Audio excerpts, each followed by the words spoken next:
After years of R&D work, the signs are everywhere that we are very close to seeing autonomous trucks deployed in real-world fleet operations here in the U.S.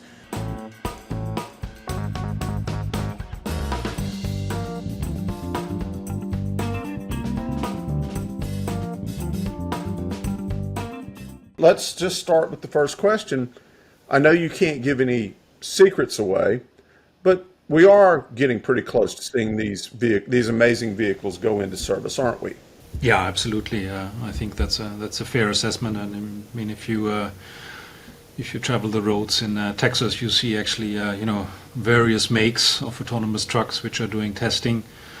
It's public knowledge that Aurora in May has actually removed the safety driver. They're operating now with what they call an observer, which is not a safety driver. I think there's a distinct difference. But that tells us we are really getting there. We're really close. I would argue there's a difference to be made with starting removing the safety driver to a fully scalable industrial solution. We are more interested in the second one. Than maybe in the first one. Of course, you need the first to achieve the second. But our focus is really to be able to produce and manufacture those autonomous trucks, on our main production lines, to do that at scale, and then to deploy autonomous transport solutions also at scale. Beginning first in Texas, but then going east and west. First year, certainly initially, we will focus on the Sun Belt. The other interesting point was for most of the past decade, it was primarily assumed that autonomous would be some sort of retrofit system that you would buy a truck and you would add the system on.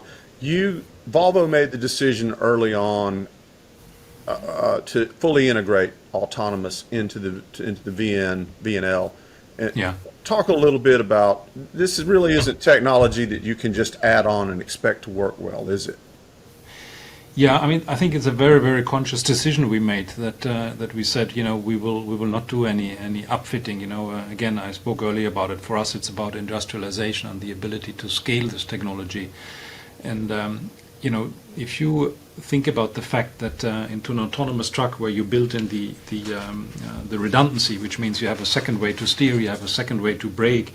You need to have redundant communication. You need to have, redundant computation, vehicle motion management, redundant lights, etc.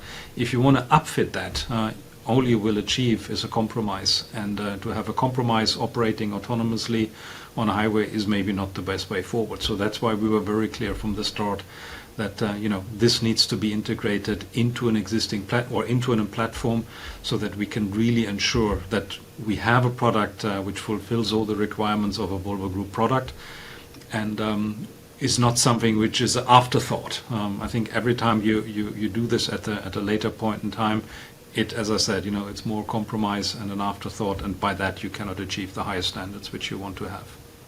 The other interesting misconception, or maybe not a misconception because the technology developed organically, was I will buy an autonomous truck or an autonomous system and I will put it in use. Volvo made the decision, another interesting decision, to provide this as a service, autonomous trucks as a service. And I think that makes sense. I believe one thing we learned over, you remember in 2025 or 2015, the first projections were, oh, this is going to be easy. We'll have autonomous trucks in 5 years. It proved to be a lot more difficult to achieve the technology than was initially predicted. And so I think my guess is what you're going to tell me, along that time, sort of the understanding of how they could be deployed, at least in the early days, changed as well. I'm guessing Volvo, you guys want to monitor this and manage it very carefully, and that's part of your decision. I don't think you could just throw the keys to an average fleet out there and say, have fun running your robot truck, see you later. This is going to require some hands-on. We're still in the early days, correct?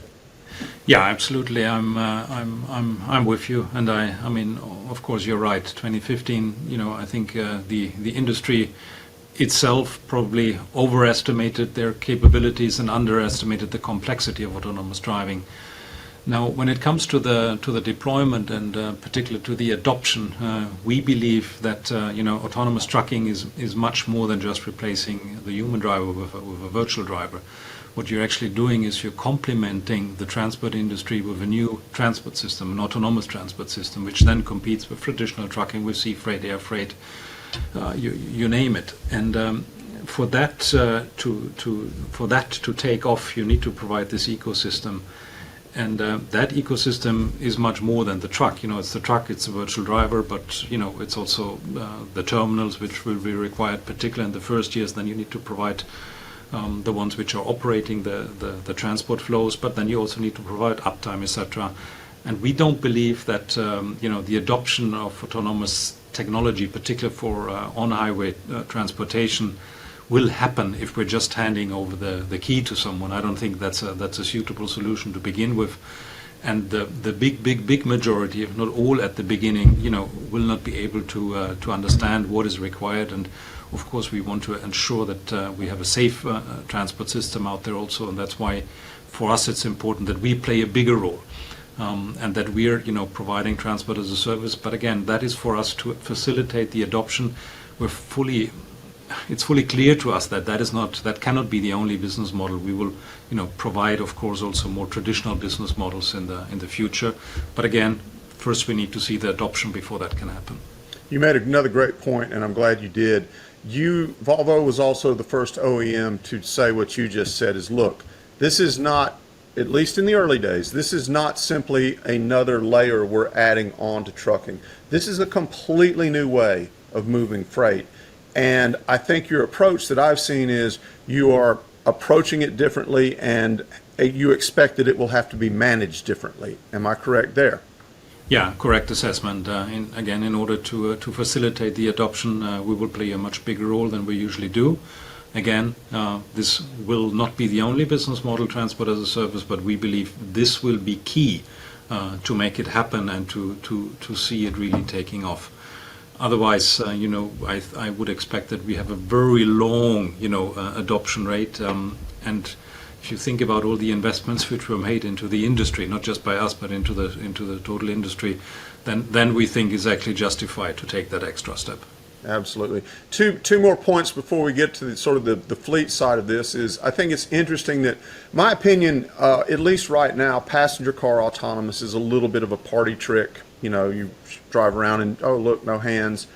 In trucking, there's a very solid business case for this, logistically speaking, driver shortage, all that sort of thing. And the United States, or at least North America, is particularly well suited to be the launching pad. So trucking and the United States seems to be the perfect launching platform for this technology. Would you agree with that? Oh, 100%. I mean, the size of the market, the size of the freight industry, it has grown in recent years from 700 billion to over $1 trillion. Absolutely. I think the United States is absolutely the right continent, or the right country, to start that. So let's look at this from the fleet side of things. Right now, who does Volvo envision as an ideal candidate fleet-wise for your autonomous trucks as a service? I would expect probably start with larger fleets. I know you have a very tight relationship with DHL. Do you think it'll sort of start on the upper level and then sort of trickle down, as they say here in the States?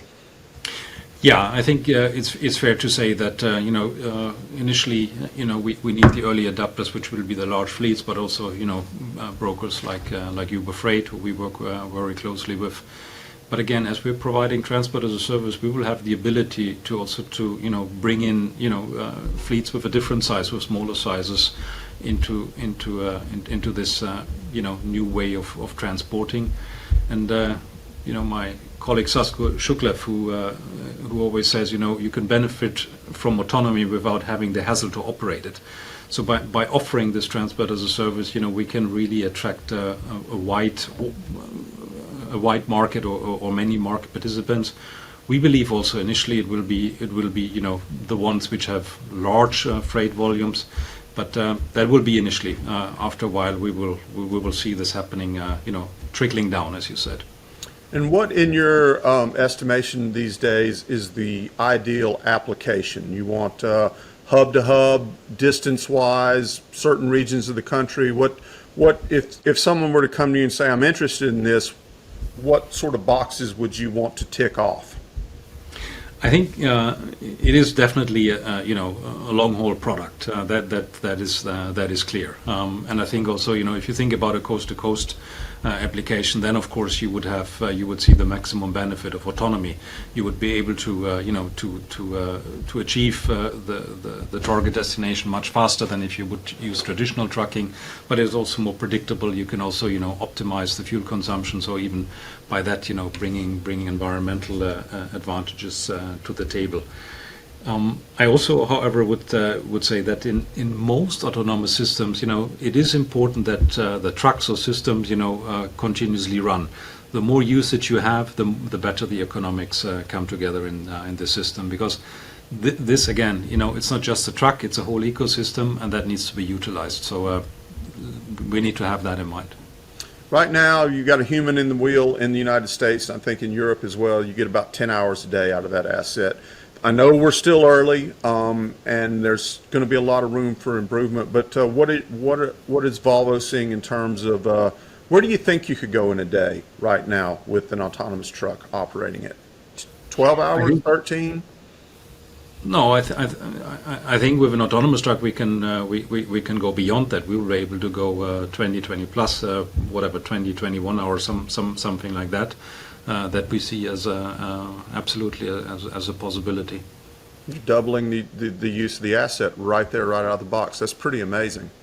Yeah, and it's an interesting one. When you look at the economics, we so far for long have looked, okay, how do we utilize best the asset? But another way to look at it is also how do you make most out of a lane? So if you think about an autonomous lane, which is connecting two locations, you can also, shift actually your way of thinking about that. That you're looking at the lane, how do I optimize that one, and then the truck is basically a cost point. And I know we're early, but I've been studying this for a long time and following it.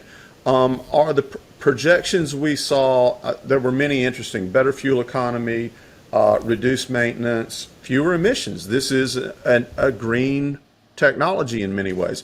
Are the early numbers you're getting in terms of maintenance, fuel economy, emissions, are they sort of tracking with what you thought you would see performance-wise?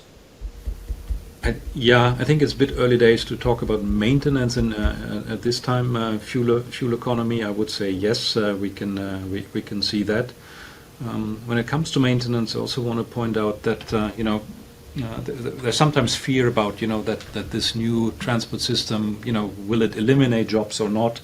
And my point of view is that autonomous trucks actually require a far higher service maintenance schedule than standard trucks. So we have here a three-tiered approach. It's preventive, condition-based, and also predictive. But what is important to understand is that every time an autonomous truck leaves a hub or leaves the station, it will have went through a pre-trip inspection. And that is something which not necessarily in that content, in that scope is happening today. And that is a good example where, new employment will be made.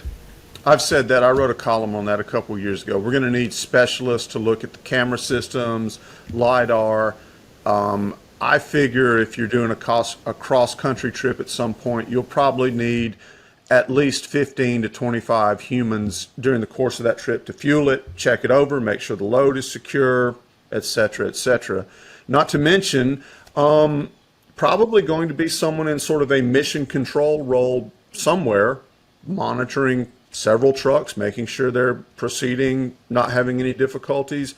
That to me is a really, really appealing job as opposed to being a long haul driver. I think a lot of people would enjoy that job. Yeah, we actually have already employed someone for that role. So we have an operations center in Fort Worth, and one of the tasks there is that you actually oversee, where are the trucks, are they heading, with as predicted, etc. Yeah. How many trucks does that person manage? Today, we're operating with a launch fleet, so I don't think what we operate today is actually the maximum a human being can that human being can control. I think it's a bit early for me to make here now to give you a number, but I think it will be a relatively high number of trucks. Yeah, I would think so too. All right, so let's talk about it from the fleet side. I'm XYZ fleet. I've got a postal contract, I'm making long haul, something like that. I'm interested in this. I reach out to Volvo, sort of walk me through what happens. How does this all come together for one of your customers out there? Because it just seems, if you start to think about it, you just think, oh my gosh, where would we even start, Yeah, interesting question, of course. I mean, our starting lanes will be in Texas. We have together with our partner Aurora, we have 2 hubs in the Dallas area, and then we have one in Houston and one in El Paso. So we will focus firstly on those ones, and then of course, if you are a customer and you have interest in those routes, if you have loads for that, then we encourage everyone to reach out, Volvo Autonomous Solutions, and then we will meet and discuss what are your needs, how many loads is it, and then we will discuss a tailor-made solution if the freight demand is high enough. Otherwise, there's the possibility, of course, to bring in to consolidate load with others. But at the end, it's as we begin in Texas, it's very much that we and the customer will work very close together to ensure that we are integrating our freight system into the existing freight system the customer is having. We have also certain system supports where we provide APIs, etc., to ensure that we also have a smooth digital process when it comes to from order to cash, that we can generate here also a good customer experience. So the other part that has always fascinated me, and I think this is really the nuts and bolts. Let's say everything's in place. We've got a truck in Dallas. It is slated to go to, I don't know, let's say El Paso. Who tells the truck where to go? How does that sequence of events take place? How does it know where to go, and how does it know where to come back to? Yeah, of course. First of all, there's an operations team which is taking on the truckloads of the day, and then the Aurora driver, which is in essence the virtual driver, which we'll be using at this stage, is receiving its instruction to go from A to B. In this case, I think you said Dallas to El Paso, and it will leave the terminal from a launch pad. Will basically leave from that launch pad. Will enter the highway. Will continue on the highway, and then exit the highway in El Paso to arrive at the predefined terminal at a predefined stop. It's amazing. And then of course there's the Uberization aspect, which is a much more, I guess, integrated, and is it more of a hands-off approach? How would you describe that entire angle to the operation? Yeah, Volvo Autonomous Solutions, we're, so to speak, born digital, so of course we want to utilize all the capabilities of a digital system and remove as much administrative human burden as possible. Absolutely, that's the objective, if that's what you mean with Uberization. Yeah, I think there's some confusion there. So I think we're going to probably see a new kind of freight hub grow out of this. It'll probably be a little more geared towards servicing the truck and making sure the truck is inspected and good to go. There will be some evolutionary changes to the way fleets operate when they adopt these vehicles, I think.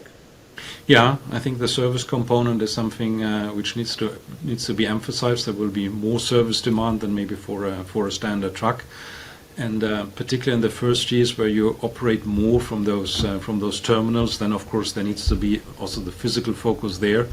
However, there are also, of course, there's the clear desire that we can offer end-to-end transportation.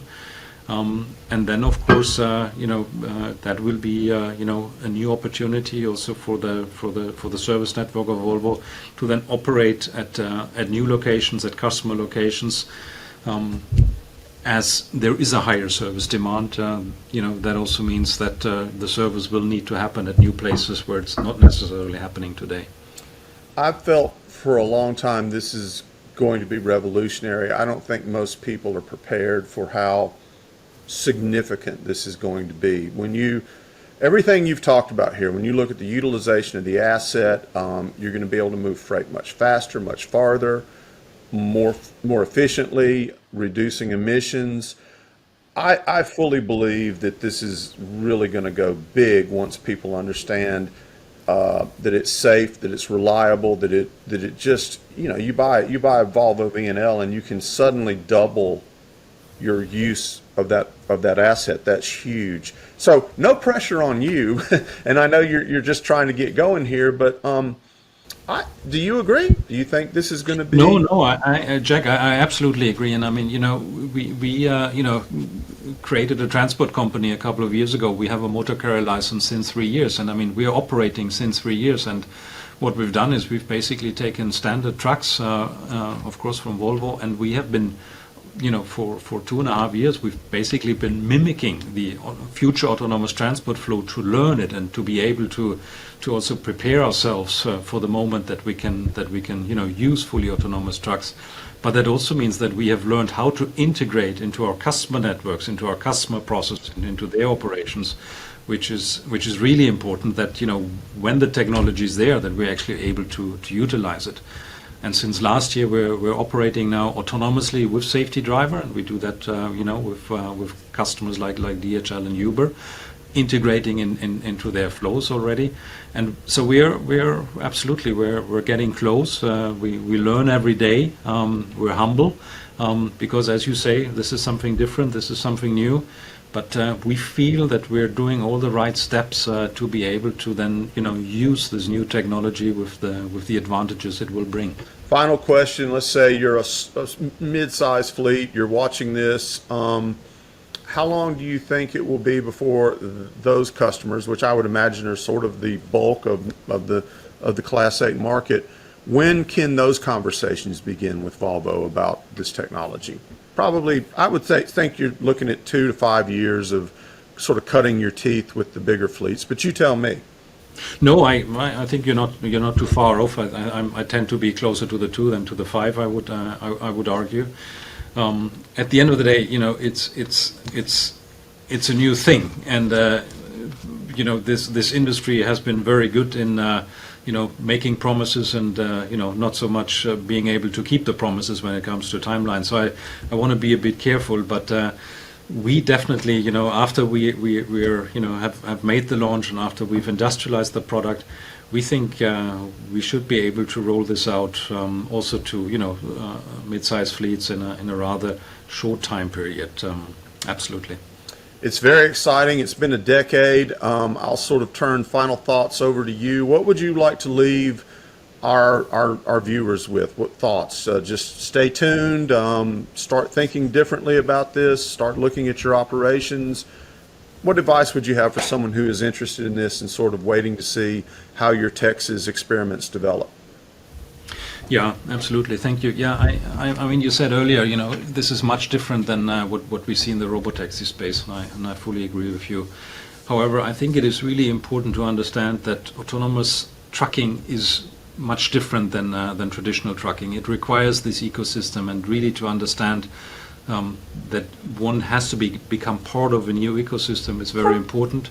Volvo Autonomous Solutions, we are dedicated to support our customers to take benefit of that, and we want them to be able to participate in it. And for that reason, we have created the transportation company. For that reason, we're operating already today to be able to really be the hand to our customers, to guide them and to help them as this technology with its impact as it is unfolding. So we're there, and we know exactly what we have in front of us to remove the safety driver. We will do this in a very diligent, in a very careful way.